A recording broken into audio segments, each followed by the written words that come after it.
এই কাহিনীর সমস্ত চরিত্র এবং ঘটনা সম্পূর্ণ কাল্পনিক। বাস্তবে জীবিত বা মৃত কোনো ব্যক্তি অথবা কোনো ঘটনার সাথে এর মিল থাকলে তা সম্পূর্ণ অনিচ্ছাকৃত এবং কাকতালীয়। ব্যবহৃত অপ্রাকৃত এবং অলৌকিক ঘটনাক্রম পরিবেশনার উপক্রম মাত্র। কুসংস্কারে বিশ্বাস করবেন না, কুসংস্কার ছড়াবেন না। নমস্কার, আপনারা শুনছেন 221B হ্যারিসন রোড। বাংলার ভূত, বাংলার ভয়, উল্টো পাল্টা গল্প নয়। আজ আপনারা শুনবেন দেবশ্রী ভট্টাচার্যর লেখা গ্রাম বাংলার ভূতের গল্প দাশুমুদি আড্ডা সিরিজের দ্বিতীয় গল্প তাজপুর গ্রামের পেতনি। এই সিরিজের প্রথম গল্প শোনার জন্য পিন কমেন্টসটা চেক করবেন। বুচি পেতনি আর পুচির ভূমিকায় বর্ণালী, সুচির ভূমিকায় সুপ্রচা, কানুভূতের ভূমিকায় সাগর কুমার পাঠক, মোড়লের ভূমিকায় আদিত্য, ভূগোলের মাস্টারের ভূমিকায় কিংবদন্তি চ্যানেল থেকে সৌরভ রায়, হেডমাস্টারের ভূমিকায় সুমিতেন্দ্র, গল্পপাঠ আর দাশুমুদির ভূমিকায় আমি প্রত্যয়। তাহলে দেরি না করে শুরু করছি আজকের গল্প।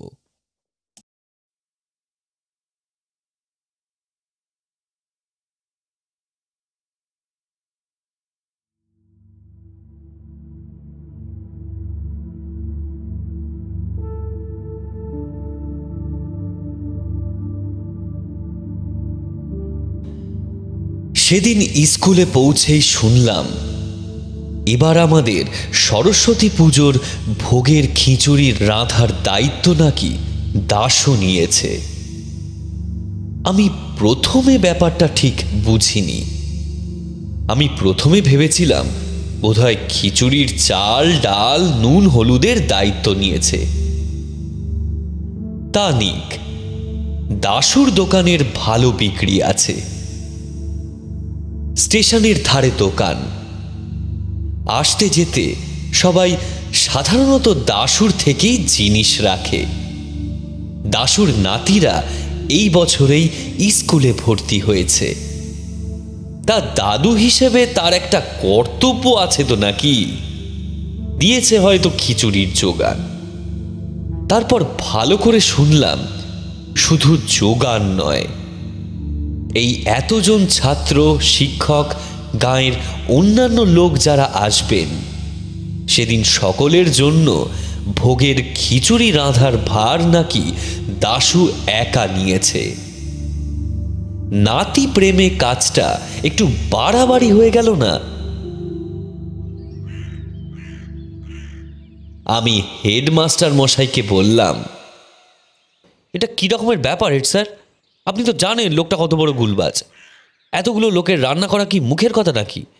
শেষে না আমাদের তাজপুর গ্রামের নাক কাটা যায়। হেডমাস্টার মশাই গোবদা মুখ করে বললেন, তা আমি কি করব বলো? সে তো একেবারে পায়ে পড়ে গেল। সে নাকি মানত করেছে তার নাতিদের জন্য। এবারে মা সরস্বতীর পুজোয় খিচুড়ির ভার নাকি সে নেবে। মানতের ব্যাপার, আমি কি না করতে পারি? হ্যাঁ, তারপর যখন কাঁচা কাঁচা গোবিন্দভোগ চাল পাতে তুলে দেবে, আমি কিন্তু আপনাকে দিয়ে রান্না করাবো বলে দিলুম। হ্যাঁ। হেড স্যার হাসতে হাসতে বললেন, আরে না না, আমি ব্যাটাকে চেপে ধরেছিলুম। যখন কোষে ধরে বললুম, একটু ঝেড়ে কাশো তো ভায়া, এত লোকের রান্না করবে কি করে? সে তখন চোখ টিপে আমায় বললে, আসলে স্যার, আমার একখানা নতুন পোষ্য আছে। এই কয়েকদিন হলো স্বামী স্ত্রীকে থাকতে দিয়েছি আমার চিলেকোটার ঘরে। গোদা ভূত আর বুচি পেতনি। তা পেতনিটা যা রান্না করে না মাস্টার মশাই, কি বলবো আপনাকে। তার হাতের রান্না আপনাদের একবার না খাওয়ালে আমি ঠিক শান্তি পাচ্ছি না। তা দাশুর কথা শুনে আমি ভাবলুম, তা পেতনি যখন, তখন আর সমস্যা কিসের? এই একটা গ্রাম কেন, দরকার হলে গোটা 10 গ্রামকে একসঙ্গে নেদে খাইয়ে দিতে পারে। হেডমাস্টার মশাইয়ের কথা শুনে আমি কপাল চাপড়ে বললাম, হায় রে, আপনি সত্যি ওর কথায় বিশ্বাস করেন? আপনি সত্যি ভাবেন ওর পোষ্য ভূত এসে রসগোল্লা খেয়ে যায়? হায় রে, এ সব লোকটার গুল। হ্যাঁ, তুমি বললেই হলো। আরে ও নিজে বললো ওর চিলেকোটার ঘরে আছে ভূত দুটো, আর তুমি বলছো গুল? যে একেবারে ধরে বসে আছে তাকে আর নতুন করে কি বোঝাবো, তাই ওই রাস্তায় না গিয়ে অন্যভাবে বললাম। আরে সে না হয় বুঝলাম, কিন্তু তা বলে আপনি মা সরস্বতীকে ভূতের হাতের খিচুড়ি খাওয়াবেন? হেড স্যার, এই এতগুলো ছাত্রের ভবিষ্যতের দায়িত্ব কিন্তু আপনাকে নিতে হবে। এদের মধ্যে একজনও যদি ফেল করে না, তার দায়িত্ব কিন্তু আপনাকে নিতে হবে, আমি বলে দিলুম। হেডমাস্টার মশাই কেমন যেন উদাস হয়ে প্রায় সমাধি লাভ করে বললেন, ওরে, মায়ের কাছে কে ভূত আর কে মানুষ, সবাই সমান। না, আটকানো গেল না। শেষ পর্যন্ত সরস্বতী পুজোর খিচুড়ি দাশুর ওই পুচি পেতনি রাঁধলে। তেরপল দিয়ে ঘেরা জায়গাটায় কি যে যজ্ঞ হচ্ছে কিছুই বোঝার উপায় নেই। দাশু হন্তদন্ত হয়ে একবার ঢোকে আর একবার বের হয়। আমি উৎসুক হয়ে বার কয়েক ভেতরে ঢুকে দেখার চেষ্টা করছিলাম, কিন্তু দাশু একেবারে পাহাড়ের মতো সামনে দাঁড়িয়ে পড়ল। না না মাস্টার, ওটি হবে না। এসব হলো ভৌতিক জগতের গোপন রন্ধন পদ্ধতি।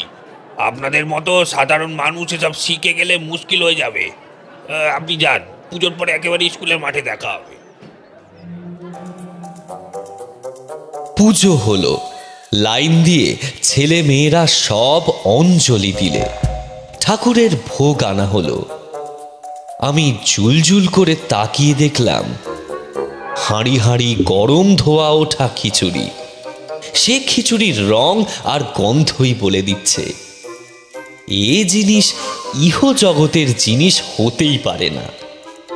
সেদিন কম করে মাঠে প্রায় 1000-2 পাত পড়েছিল। শিক্ষক, ছাত্র, তাদের পরিবার, মানে হরে ধরে সারা গ্রাম। আর আমি হলপ করে বলতে পারি সবাই আমারই মতো একজনের জায়গায় দুজনের খাবার খেয়েছে। জ্ঞান হওয়ার পর থেকে খিচুড়ি খেয়ে আসছি, কিন্তু মানতেই হবে এমন খিচুড়ি কখনো খাইনি।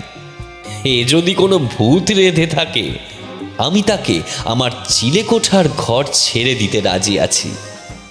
খাওয়ার পর আমরা বেশ কয়েকজন মাস্টার মশাই মিলে দাশুকে ঘিরে ধরলাম। দাশুর হাত চেপে ধরে বললাম, আরে ভাই, এই পুচি পেতনিকে কবে থেকে জোটালে বলো দেখনি? দাশু একটা লম্বা হাই তুলে আমাদের কাটিয়ে দেওয়ার তাল করতে করতে বলল,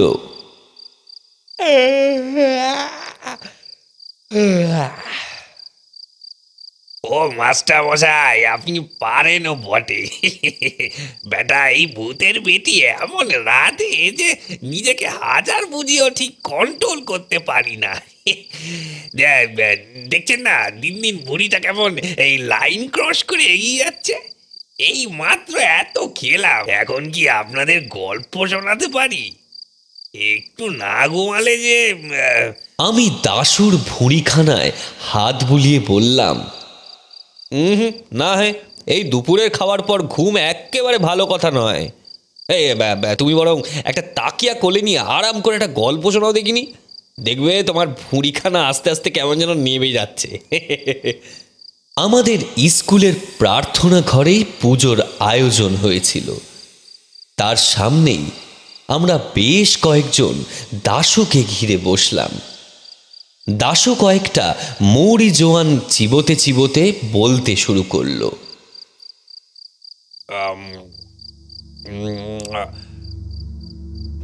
ভূতের গল্প শুরু হচ্ছে বেশ কয়েক যুগ আগের কথা। আরংহাটার জমিদার ভানু প্রতাপের কোচওয়ান ছিল কানু কোচওয়ান। যেমন সৎ তেমন প্রভু ভক্ত। একবার রাতের বেলায় হালিশহর থেকে গাড়ি ছুটিয়ে আসার সময় একটা বেয়ারা পাথরের ধাক্কা খেয়ে ভানু প্রতাপ বাবুর গাড়ি একেবারে গোল গোল ঘুরতে ঘুরতে সোজা একেবারে কুলুঙ্গি নদীতে পড়ল।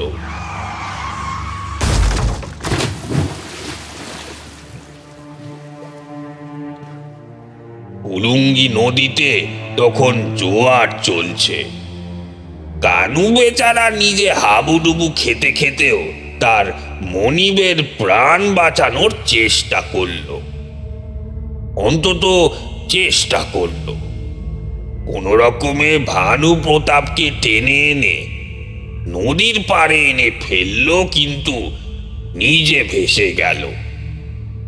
তবে পাড়ে এনে ফেললেও খুব একটা লাভ কিছু হলো না।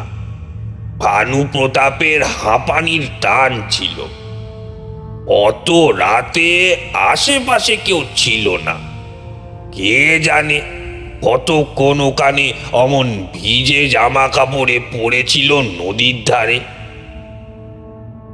তা বাড়ি নিয়ে আসার পর আর সে বেশি দিন বাঁচল না। নিউমোনিয়া হয়ে শেষে মরেই গেল।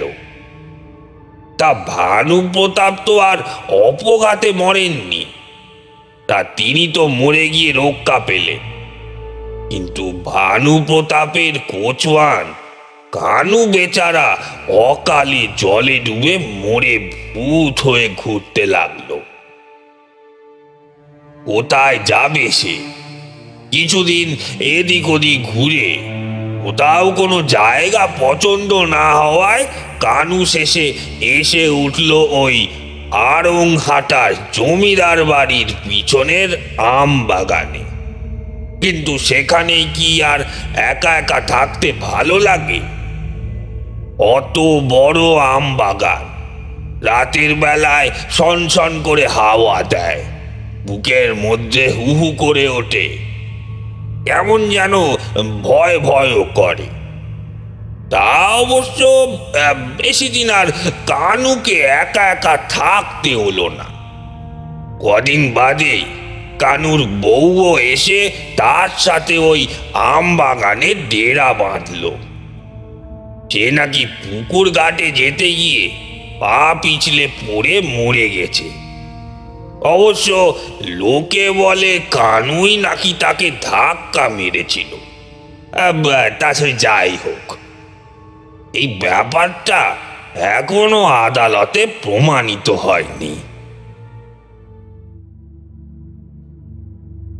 দিন যায়, কানু আর তার পরিবার জমিদারের আম বাগানে দিব্যি সংসার পাতে।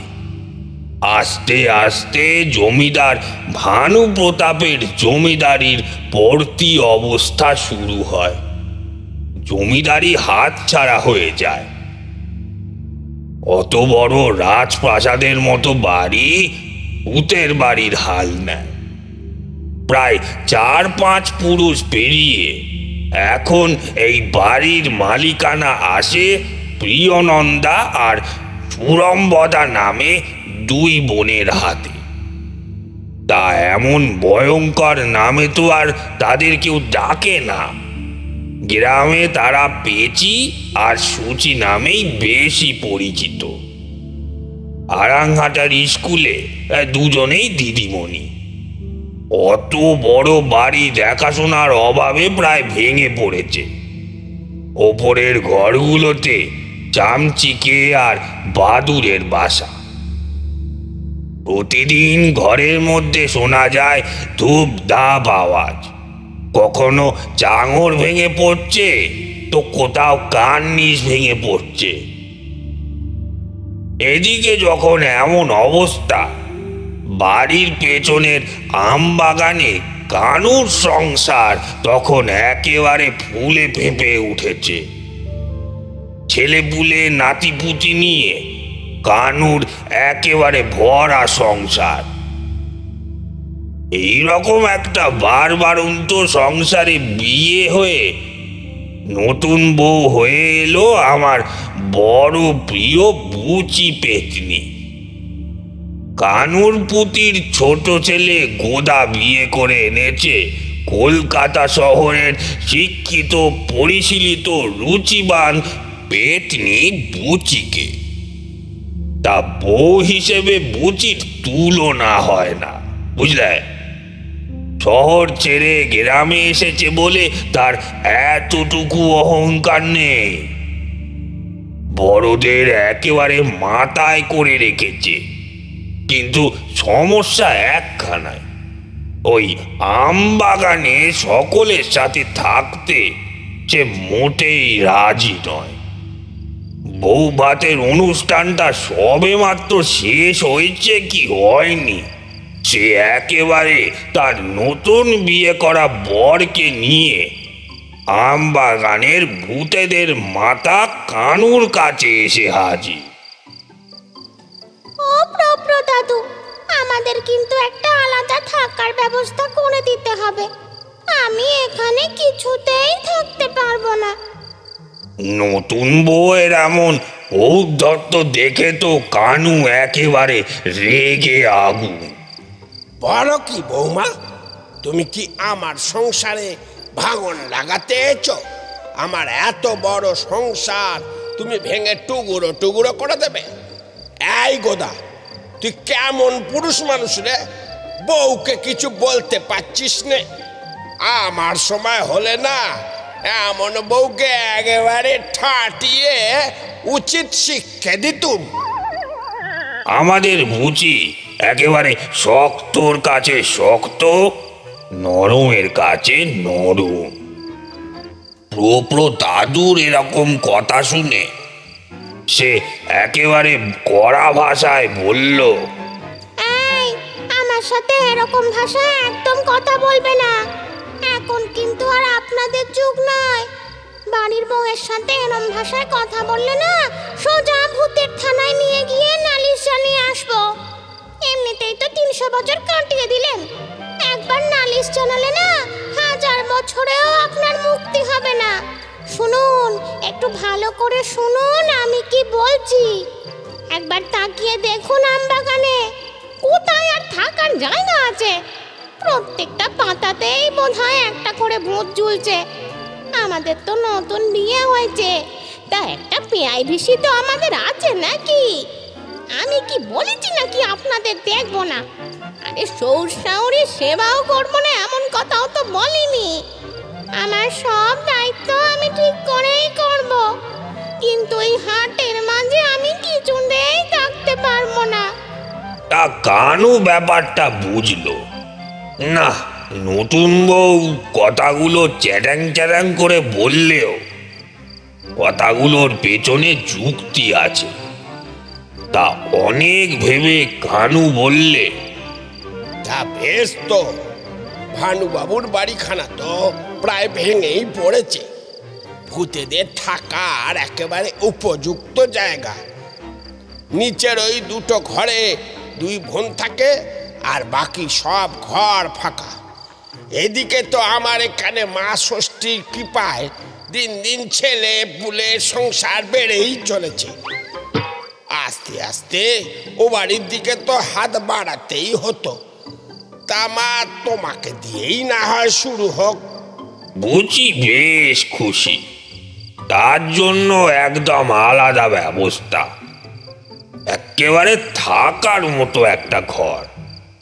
বাকি যা যা দরকার সেও ঠিক সাজিয়ে গুছিয়ে নিতে পারবে। কিন্তু কানু এবার ক্ষেপে উঠে বলে, কি হলো আবার কিন্তু কিসের?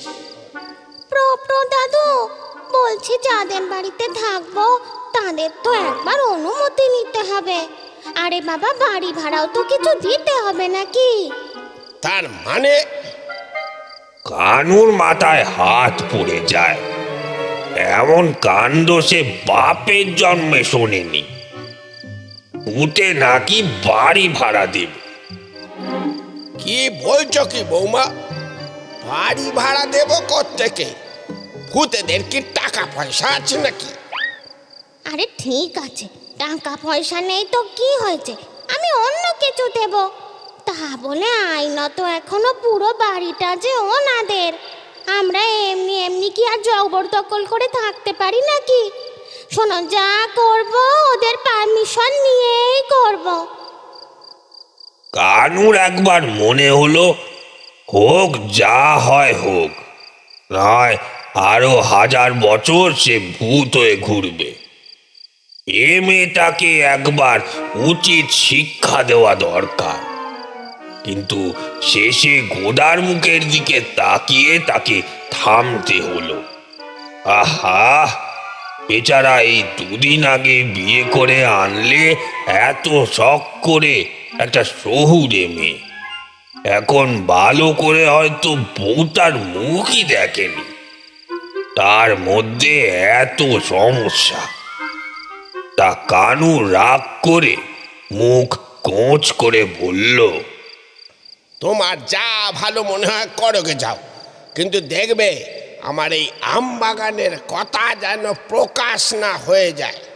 এই এত বড় আম বাগানের ভাড়া যদি আমায় এখন দিতে হয়, তবে এই বুড়ো বয়সে আমাকে এখন অন্য ডেরার খোঁজ করতে হবে।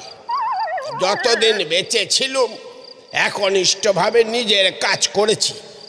বাবুকে বাঁচাতে গিয়ে নিজের প্রাণটা গেল। একটা কম্পেনসেশন তো দূর কি বাত, সে মাসের মাইনে খানাও দিলে না বউয়ের হাতে।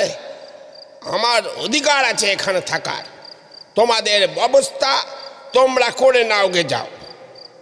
বুচি ভেবে দেখলো তার প্রো শ্বশুর ভাড়া দিচ্ছে কি দিচ্ছে না সেটা দেখার ভার তার নয়, সে নিজে আইন মোতাবেক কাজ করবে। ব্যাস, তা সেদিন রাতে কোদা আর বুচি এলো পেঁচি আর সুচির কাছে। একে তো এ বাড়িতে বড় একটা লোকে আসে না, তাও আবার এত রাতে দরজা ধাক্কানোর আওয়াজে তো তারা বেশ ভয় পেয়ে গেল। আর যেটুকু বাকি ছিল সেটা তো দরজা খুলতেই একেবারে 16 কলা পূর্ণ হয়ে গেল। সামনে দুটো আস্ত ভূত দাঁড়িয়ে আছে, দুজনে প্রায় পড়েই যাচ্ছিল। কোনো মতে একে অপরকে ধরে একটু সোজা হয়ে দাঁড়ালো।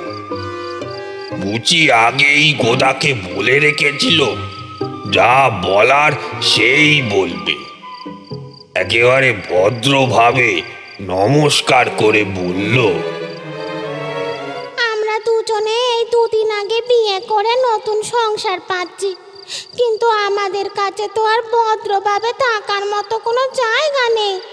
তাই যদি আপনাদের বাড়ির ওপর দুটো ঘরে আমাদের একটু থাকতে দেন তবে খুবই উপকার হবে। আপনারা একদম চিন্তা করবেন না, থাকার বিনিময়ে আমরা উপযুক্ত ভাড়াও দেব। পেঁচি আর সুচি অবাক হয়ে যায়। ভাড়া? কিসের ভাড়া? কিসের ভাড়া দেবে গো তোমরা? বুচি প্রথমটা একটু চিন্তা করল। জেদের বসে বরকে নিয়ে সে চলে এসেছে, কিন্তু সত্যি তো তাদের তো পয়সা নেই, ভাড়াটা দেবে কি? তা একটু ভাবতেই বুচির মাথায় বুদ্ধি এলো। ও বাবা, দিদিমণিরা বুঝি রোজ স্কুলে যান?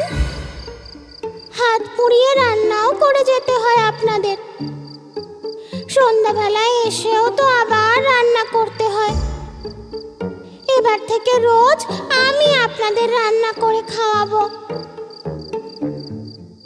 পেঁচি আর সুচিও প্রথমটা আপনাদের মতো ভয় পেয়েছিল, ভূতের হাতে রান্না খেতে হবে ভেবে। কিন্তু বুচির কাছে সন্ধ্যেতে বানানো আলুর চপ আর গাজরের হালুয়া ছিল। নতুন বাড়িতে আলাপ করতে যাচ্ছে বলে সে নিয়ে গিয়েছিল।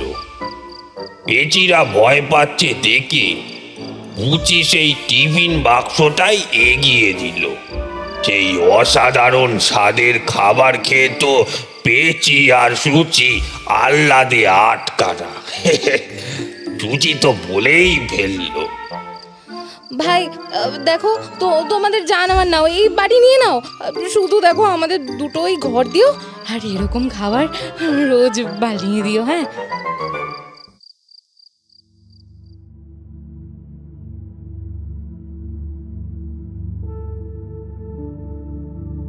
সবই ভালো মতো হলো, কিন্তু সব কিছু কি আর ভালো হয়? এখানেও হলো। এত গুণ থাকলেও বুচির একটা বদ গুণও ছিল। মেয়েটা মোবাইলে গান শুনতে বড় ভালোবাসতো। শোনা যায় কানে হেডফোন লাগিয়ে হাঁটতে গিয়ে অটোতে ধাক্কা মেরেছিল, তাতেই নাকি মেয়েটা মরেছে। মরে গিয়েও স্বভাব চায় না, সব সময় তার গান শোনা যায়। সে গানেরও আবার রকম ফের আছে। সকালে ভজন, ব্যায়াম করার সময় কিসব বলে মিউজিক টিউজিক, দুপুরে দুঃখের গান, বিকেল হলে রবীন্দ্রসঙ্গীত, আর রাতে প্রেমের গজল। তা এত গুণ যখন, এই একটা দোষ মোটামুটি সবাই মেনে নিয়েছিল। কিন্তু সেখানেও একটা ঝামেলা হলো, হেডফোনটা গেল হারিয়ে। কোদা বলেছিল রাতে কাজ সেরে আসার সময় নিয়ে আসবে, কিন্তু মেয়ের যে গান না শুনলে চলে না। মনে হয় যেন বুকের ভেতরের হৃৎপিণ্ডটা আবার চলতে শুরু করে দিয়েছে। হেডফোন ছাড়াই সে মোবাইলে গান চালিয়ে দিল, আওয়াজটাও বেশ জোরে। ভানু প্রতাপের ওই জমিদার বাড়িতে চুচি আর পেচি এক কোনায় পড়ে থাকত, কোনো আওয়াজ পাওয়া যেত না এতদিন। আর রান্না বান্না তো বোধহয় আলু ভাতে ভাত আর মাছ ভাজা ছাড়া কিচ্ছু কোনোদিন হতো না। এদিকে দেখা গেল রোজ নানান রকম রান্নার গন্ধ আসছে ওই বাড়ি থেকে। আরো ভালো করে দেখলে দেখা যায় রান্নার ধোঁয়া আসছে যে ঘর থেকে, বাইরে থেকে দেখলে মনেই হবে না এখানে কোনো মানুষ থাকতে পারে বলে। এই নিয়ে গাঁয়ের মোড়ল একদিন পুচিকে জিজ্ঞাসাও করেছিল, এই এই তোরা কি এখন ওপরের ঘরে রান্না করিস নাকি? হ্যাঁ, পুচিও তেমন হঠাৎ করে বলে বসে, না না, উপরের ঘরটা তো একেবারেই ভেঙে গেছে গো, ওখানে আর রান্না করব কি করে? তাহলে যে দেখি ওখান থেকে ধোঁয়া বের হচ্ছে, আর কি সুন্দর গন্ধ রান্নার। আর এ যেমন তেমন রান্না নয়, একদিন আবার এক রকম পদ। এই কি ব্যাপার বল দেখিনি মা? পুচি তাড়াতাড়ি পাশ কাটিয়ে চলে যায়। তা গন্ধ আর ধোঁয়া ছিল একরকম, কিন্তু এবার গান শুনতে পাওয়ার পর থেকে তো একদম গন্ডগোল হয়ে গেল। পুচি আর সুচি স্কুলে, এদিকে তুমুল বিক্রমে গান চলছে ওপরের ঘর থেকে। মোড়ল বললে, মেয়েগুলো কোনো খবর রাখে না, এ নির্ঘাত ওদের ওপরের ঘরে ভূতের বাসা হয়েছে। গাঁয়ের মানুষ ঠিক করলো মেয়েগুলো তো খবর রাখার সময় পায় না, তাই ওদের উপর নির্ভর না করে তাদেরই উচিত একটা কিছু ব্যবস্থা করা। সুচি আর পুচির আসার অপেক্ষা না করে গাঁয়ের মানুষ ছোটি বাবা নামে এক বিখ্যাত ওঝার থেকে জল পোড়া এনে ছড়িয়ে দিল বাড়ির চারপাশে। ব্যাস, জল পোড়া ছড়ানো মাত্র তো বুচির সে কি দুর্দশা, গান শোনা মাথায় উঠল। তার সারা শরীরে কে যেন বিচুটি পাতা ডলে দিয়েছে। আর একটু হলে না জানি কি অবস্থা হতো। নেহাত কানুর বউয়ের সুগার বেড়েছে। ভূতের ডাক্তার বলেছে রোজ 12 পাক করে জমিদার বাড়ির চক্কর দিতে। তাই সে বেচারি নেমেছিল গাছ থেকে। ওটি বাবাকে বাড়ির সামনে দেখেই সন্দেহ হয়েছিল তার। কোনো মতে দৌড়ে গিয়ে শেষ মুহূর্তে মেয়েটাকে উদ্ধার করে এনেছে, না হলে হয়তো ধোঁয়া হয়েই উবে যেত। তারপর সে কি কাণ্ড! 3 দিন ধরে গায়ের জুলুনি আর কাটে না বুঝি।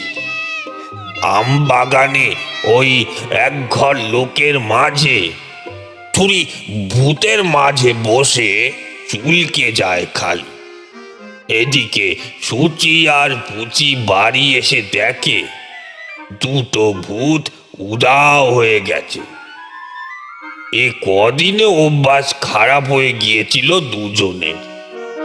ভূতকে তো আর চাইলেই হাতের কাছে পাওয়া যায় না, তারা নিজের ইচ্ছের অধিকারী। আবার নতুন করে হাত পুড়িয়ে রান্না করা কি মুখের কথা? 2 বোন বুচির ঘরে গিয়ে দেখে যেখানে চিলি চিকেন করবে বলে চিকেনটাও মশলা মাখিয়ে রাখা আছে। এ তো মহা মুশকিল। মেয়েটা গেল কোথায়? বুচি নিজেও ছটপট করছে সুচিদের কাছে আসার জন্য। এই কদিনে বড্ড মায়া পড়ে গেছে ওদের উপর। দিদিমণিরা এত পড়াশোনা করে, এত কাজকর্ম করে, এসব পেলে বেচারিরা কখন যে রান্না করবে? কি খাচ্ছে তারা? কি ভাবছে তার সম্বন্ধে? এর মধ্যে সে 2-1 চেষ্টা করেছিল ওই বাড়িতে ঢোকার, কিন্তু ছোটি বাবার জল পোড়ার এমনই ঘুর যে বাড়ির দ্বার কাছেও বুচি যেতে পারেনি। বুচি আর সুচিও সুযোগ পেলেই সারা গ্রাম ঘুরে দেখে, কোথাও যদি বুচির কোনো খবর পাওয়া যায়। তা ঘুরতে ঘুরতে একদিন শেষ পর্যন্ত নিজেদের আম বাগানেই বুচি এবং তার বিশাল পরিবারের সাথে দেখা হলো পুচি আর সুচি। কানু হাত জোর করে বলল, দিদিমণি, আমাকে মাফ করে দেন। আপনাদের অনুমতি ছাড়াই এই আম বাগানে এতকাল ধরে ছেলে পুলে নিয়ে সংসার পেতেছি। সুচি আর পুচি তো ভাবতেই পারছে না তাদের সাথে একটা এত বড় পরিবার আছে। তারা তো ভেবেছিল এই সংসারে হারা বুঝি একা। আরে না না কানু কাকু, আপনারা যতদিন ইচ্ছে ওখানে থাকুন, আমাদের কোনো আপত্তি নেই। আপনারা তো আমাদের পরিবারেরই অংশ। সবই ঠিক ছিল, শুধু সমস্যা হলো বুচিকে নিয়ে।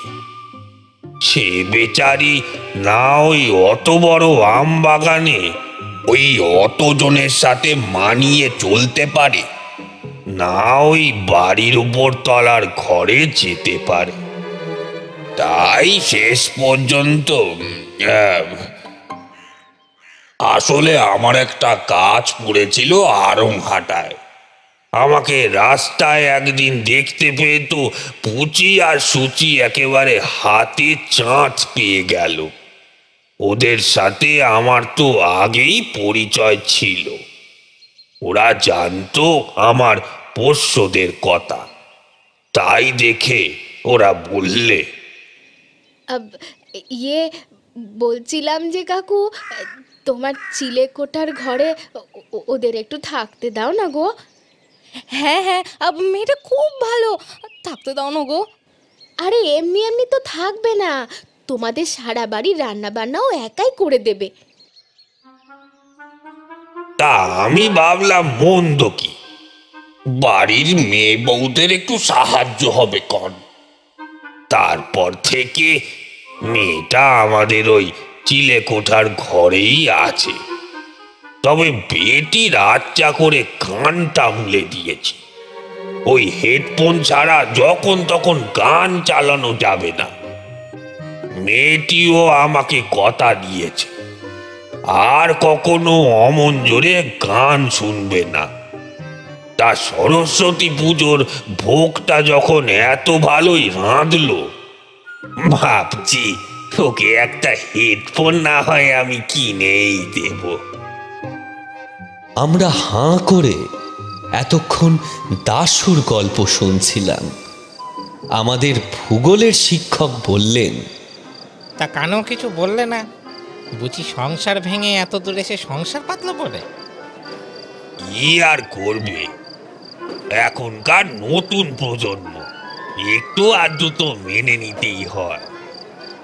তবে মেয়েটা বড় ভালো, মাসে একবার দুবার তো যাই ওই আরাংহাটার আম বাগান। তখন গিয়ে সুচি আর পুচিকেও খাইয়ে আসে।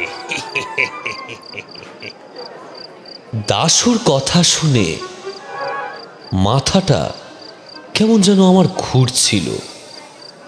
পেটের ভেতরে ভোগের খিচুড়িটাও কেমন যেন ঘুরপাক খাচ্ছিল।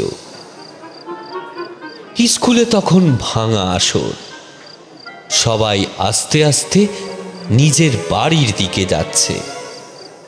তেরপল দিয়ে ঘেরা রান্না করার জায়গাটার পাশ দিয়ে যাওয়ার সময় চুরির টুংটাং আওয়াজ কানে এলো। বুকের ভেতর কেমন যেন ধড়াস করে উঠল। বুঝি নাকি? একবার গলা বাড়িয়ে দেখলাম দাশুর পুত্রবধূ সব হাঁড়ি কোড়া গোছাচ্ছে। এখনো ঠিক বুঝে উঠতে পারলাম না, দাশু কি আমাদের বুচির হাতের খিচুড়ি খাওয়ালো নাকি তার পুত্রবধূর হাতের।